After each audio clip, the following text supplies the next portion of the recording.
트럼프 대통령은 어제 22일 연방의회에서 가결된 코로나 구호 패키지에 대해 현금 지원을 $600에서 $2,000로 올리지 않으면 서명하지 않겠다고 밝혔습니다. I am asking Congress to amend this bill and increase the ridiculously low $600 to $2,000 or $4,000 for a couple. 이에 대해 민주당 지도부는 즉각 지지했고 공화당 상원 지도부의 현금 지원 인상안의 결정을 촉구했습니다. 트럼프 대통령은 어젯밤 백악관의 참모들이 모두 퇴근한 후에 특별 메시지라는 녹화 영상을 백악관과 개인 유튜브 채널에 전격 게재했습니다. 이 메시지에서 트럼프 대통령은 연방의회가 현금 지원금을 터무니없이 낮게 잡았으며 1인당 $600에서 $2,000로 수정할 것을 요구했습니다. 또 현금 지원금을 올리지 않으면 연방 예산안에 서명하지 않을 것이라고 밝혔습니다. 트럼프 대통령의 비디오 메시지에 대해 측근들도 사전에 전혀 알지 못했다며 당혹해하고 있습니다. 미국민 직접 지원 $600는 백악관을 대표해 협상에 참여한 스티븐 므니신 재무장관이 제안했고 이미 국민들에게 다음 주부터 현금 수령을 공지한 상태입니다. 그런 가운데 낸시 펠로시 하원의장과 척 슈머 상원 대표는 현금 지원을 $2,000로 인상하자는 트럼프 대통령의 제안을 적극 지지하며 연방 하원에서 24일에 만장일치로 수정안을 통과시킬 수 있다고 밝혔습니다. 이제 주사위는 미치 맥코넬 상원 대표가 이끄는 공화당 상원 지도부에 던져졌습니다. $2,000 또는 $1,200로의 인상을 전격 수용할 가능성도 있어 앞으로의 상황들에 귀추가 주목됩니다.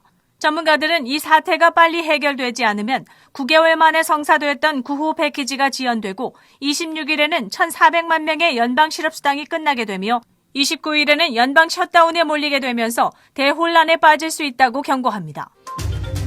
미 법무부는 어제 22일 오피오이드의 처방전 남용과 공중보건 위기 사태에 대한 책임을 물어 세계 최대 유통소매업체인 월마트에 소송을 제기했습니다. 이는 월마트가 불법적으로 수천 건의 유효하지 않은 오피오이드 처방 남용에 대한 소송입니다. 법무부는 수년에 걸친 조사를 통해 최대 수십억 달러의 위약금을 월마트에 청구할 수 있다고 밝혔습니다. 미국에서 가장 큰 약국 체인점 중 하나인 월마트는 오피오이드 처방의 악용을 방치하고 그 책임을 회피했습니다. 미 법무부의 소송에 대해 월마트는 즉각적으로 대응하지는 않고 있습니다. 법무부를 상대로 섣불리 이의를 제기했다가 연방정부의 잠재적인 조치에 직면하게 될 수도 있기 때문입니다. 올 연휴 동안 여행이 크게 증가해 연말 이후에 확진율이 최악으로 치달을 수 있다는 우려감이 높아지고 있습니다. 연방교통안전국 TSA는 지난 주말 동안 미 전역에서 320만 명이 넘는 사람들이 항공기를 이용해 여행길에 올랐다고 발표했습니다. 이것은 추수감사절 연휴보다 더 높은 수치로 지난 19일 토요일에만 100만 명이 넘는 사람들이 비행기를 이용했습니다. 또한 오늘부터 1월 3일까지 약 8,500만 명의 사람들은 자동차로 이동할 것으로 보고 있습니다. 이에 따라 보건당국은 많은 사람들이 공중보건 경고를 무시하고 있다며 이번 연휴에는 가급적 여행을 미루고 집에 머무는 것이 자신과 다른 사람을 보호하는 길이라고 권고했습니다. 아마존은 비영리 단체들과 협력해 2025년까지 전 세계 2,900만 명에게 클라우드 무료 교육을 실시할 것이라고 밝혔습니다. 아마존은 실업자들에게 클라우드 컴퓨팅 분야에서 일할 수 있는 역량을 키워 취업의 문을 열어주겠다고 프로젝트의 취지를 밝혔습니다. 아마존 웹 서비스의 테레사 칼슨 보사장은 클라우드 컴퓨팅 교육에 1년 이상의 시간이 걸리는데 이 분야에 필요한 인력이 항상 부족하다고 언급했습니다. 교육은 아마존이 자체적으로 실시하거나 비영리 단체와 파트너십을 통해 온라인을 통해 이뤄질 수 있다고 설명했습니다. 아마존은 구체적인 예산은 공개하지 않았으나 지난해 $7억 투입하겠다고 밝힌 바 있습니다. 파이저와 모더나사의 코로나 백신이 보급되면서 직장 내에서의 예방접종 의무화에 대한 관심이 높습니다. 전문가들은 고용주들이 직원들에게 예방접종을 포함한 안전조치를 취하도록 요구할 수 있다고 말합니다. 하지만 접종을 거부하면 반드시 해고될 것이라는 것을 의미하지는 않습니다. 캘리포니아 헤이스팅스 법대 도릴 레이스 교수는 미국 평등고용기회위원회가 기업들이 독감과 다른 백신들을 의무화할 수 있도록 허용했기 때문에 고용주가 코로나 백신의 접종을 직원들에게 요구할 수 있다고 언급했습니다. 또한 팬데믹 상황에서 많은 고용주들이 직원들에게 백신 접종을 강력하게 권장할 수 있지만 의료적인 또 종교적인 이유로 백신 접종을 면제받을 수 있는 예외 조항도 있습니다. 한편 직원들이 의무적인 예방접종을 준수하는지를 추적하는 것은 고용주들의 또 하나의 행정적인 부담이 될 것이라고 덧붙였습니다. 화상 채팅을 위한 도구인 줌은 어제 22일 연말 연휴 동안 무료로 사용을 허용한다고 발표했습니다. 무료 사용 시간은 오늘부터 26일 토요일 오전 6시까지입니다.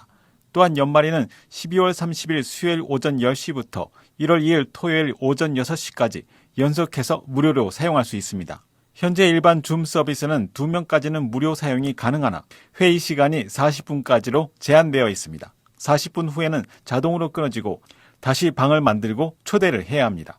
그리고 3명 이상 40분 이상 이용할 경우에는 유료로 결제해야 합니다. 줌은 고급 기능이나 장시간 이용을 하기 위해서는 유료로 전화하게 유도하는 프리미엄 판매 전략을 사용하고 있습니다. 미 연방거래위원회는 최근 한인사회 등 이민자 커뮤니티에 세이빙 클럽, 즉 계모임 사기가 성행한다고 주의를 당부했습니다.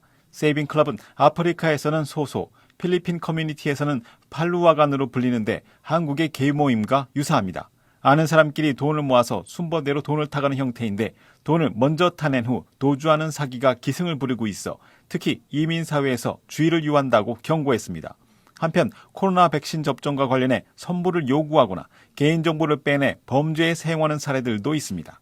연방거래위원회는 사기 피해 방지법을 한국어 등 10여 개 언어로 번역해 홈페이지에 게재했으며 사기가 의심되면 반드시 신고해달라고 당부했습니다. 12월 23일 수요일 코로나19 현황입니다. 미 전 지역 누적 확진 1,880만 648명, 신규 확진 11만 6,020명, 누적 사망 33만 2,662명, 신규 사망자 수는 1,838명이며 지금까지 완치된 사람은 1,101만 6,481명입니다. 일리노이주 누적 확진 91만 8,070명, 신규 확진 6,762명, 누적 사망 15,547명이며 하루 새 신규 사망자 수는 135명을 가리켰습니다. 다음은 지난 3일간의 코로나19 신규 확진과 신규 사망 상황입니다.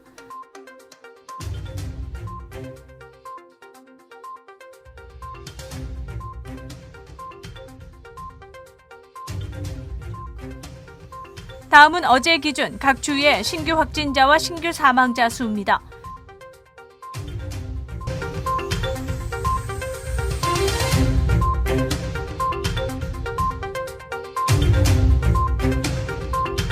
코로나 데이터 관련 자세한 내용은 시카고토털닷컴을 통해 다시 볼 수 있습니다. 윈TV 24.5와 MCTV 24.6 방송은 공중파 채널을 통해 시청하실 수 있습니다. 코로나19 비상시국 뉴스24에서는 여러분의 제보를 기다립니다. 제보 전화는 224-283-8200번입니다.